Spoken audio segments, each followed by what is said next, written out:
આ અતિશય કરુણ દ્રશ્યો એ ધરમપુરના મોટી કોરવડ ગામના છે।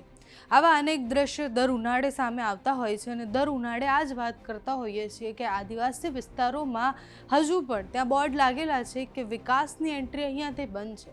કારણ કે આપણે જે ગુજરાત મોડલની વાત કરીએ છીએ, આપણે જે વિકાસની વાત કરીએ છીએ, અત્યારે તો આદિવાસી એનાથી વંચિત દેખાઈ રહ્યા છે। આ ગામની કેટલી કપરી પરિસ્થિતિ હશે તમે વિચારો। 150 જેટલા પરિવાર આ ગામમાં રહે છે અને પીવા માટે પાણી નથી, એટલે વિકાસ ત્યાં તરસ્યો થયો છે અને પ્રશ્ન એ થાય છે કે પાણી પહોંચ્યું કેમ નથી। નલ સે જલ યોજનામાં તો હર ઘર નલ આવી ગયા છે, ત્યાં તો 100% છે કે ભાઈ 100% ગુજરાતમાં બધી જ જગ્યાએ નળ છે, તો આ લોકો કેમ ભલખા મારી રહ્યા છે પાણી માટે? એનો જવાબ છે કોઈ પાસે? આ ગામની મહિલાઓ કેટલી કરુણ પરિસ્થિતિમાં છે કે એક તો કિલોમીટરો સુધી એ ચાલીને જાય છે, એના પછી એ જે બેડા લઈને ગયા છે કૂવામાં નીચે ઉતરે છે, ખાબોચિયા જેટલું પાણી ભરાયું છે એમાંથી એ ઉતરી અને પછી એ પાણી ભરે છે અને પછી એ બેડા લઈને પાછા ઉપર ચડે છે કૂવામાંથી અને પછી પોતાના ઘર સુધી એ પીવા માટે પાણી પહોંચાડી શકે છે।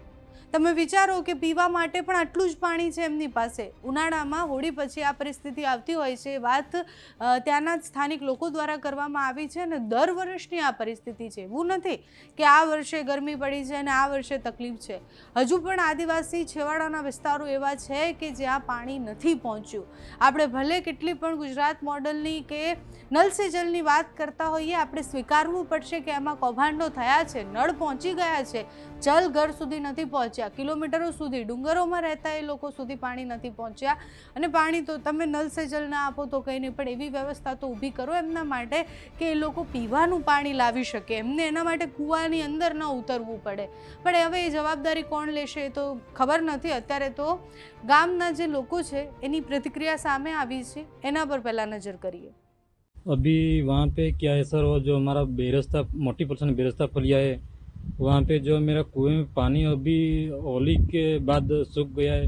उसे बहनों और भाइयों के लिए अभी 35-50 फुट का कुआं है, उसमें जो पानी बनने के लिए और सीढ़ी और डोडा द्वारा निकलना पड़ता है। जोखमी सर वही है, जो कुएं में उतरना और नीचे से ऊपर तक पानी निकलना बहुत जोखमी है। सरकारी योजना का पानी है, अष्टल ज्योति योजना किया है, लेकिन वहाँ तक अभी तक पानी आया नहीं है। बस्ती वहाँ पे सर 1200 की बस्ती है, लेकिन हमारी यही मांग है कि पानी हम वहाँ पे आ जाए और पानी मिले। हमारे गांव में बहुत ही पानी की अछत है और पानी के लिए हमारे को बहुत जोखिम रहना पड़ता है। वहाँ पानी के लिए हमको कुएं में नीचे उतरना पड़ता है और वहाँ से सीढ़ी द्वारा या तो खींचना पड़ता है पानी से, वहाँ से नीचे जाके भरना पड़ता है। दिक्कत सर बहुत है पानी के भरने के लिए, एक बार एक करके भरना पड़ता, तो समय का भी ज़्यादा हो जाता है, समय का भी उपयोग ज़्यादा होता है और दूसरों को भी बहुत दिक्कत होती है। हाँ, सरकार द्वारा बनाया पाइपलाइन हॉस्टल जो तो पाइपलाइन बनाया है, लेकिन उससे पानी नहीं मिल रहा है। सर हमारी यही मांग है कि पानी हमको मिले और जनता को ना तो या मोटी परसेंट बेरस्ता फलिया को पानी मिले तो अच्छा।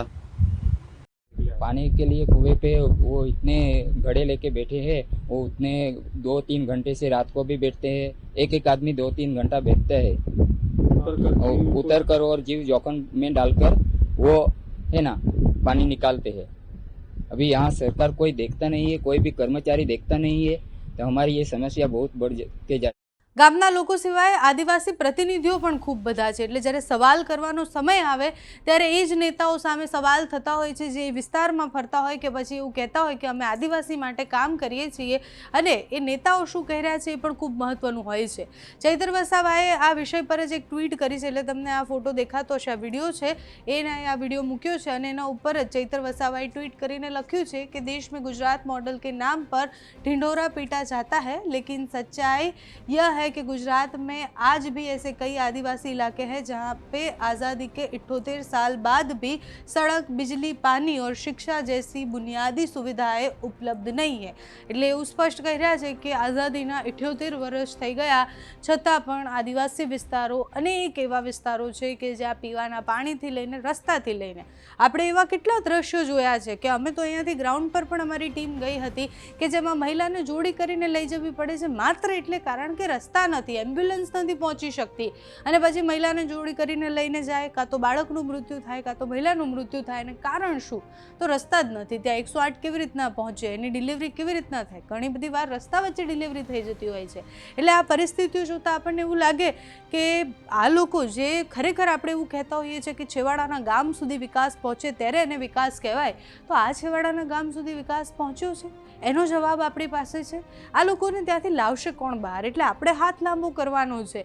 એવું નથી કે યોજનાઓ નથી, બહુ બધી યોજનાઓ છે, પણ યોજનાઓ ત્યાં સુધી પહોંચે એની વચ્ચે બહુ મોટી ખાઈ છે, અને જેમાં બધી યોજના જતી રહે છે, અને પછી આદિવાસીના ભાગે શું આવે છે તો કિલોમીટરો સુધી ચાલવાનું આવે છે. તમારું આ વિષય પર શું માનવું છે અમને કમેન્ટ્સમાં જણાવજો. અત્યારે આ વિડીયોમાં બસ આટલું. જો તમે અમને યુટ્યુબ પર જોઈ રહ્યા હોય તો સબસ્ક્રાઈબ કરજો, ફેસબુક પર જોઈ રહ્યા હોય તો ફોલો કરજો, અમારા વિડીયોને લાઈક અને શેર કરજો.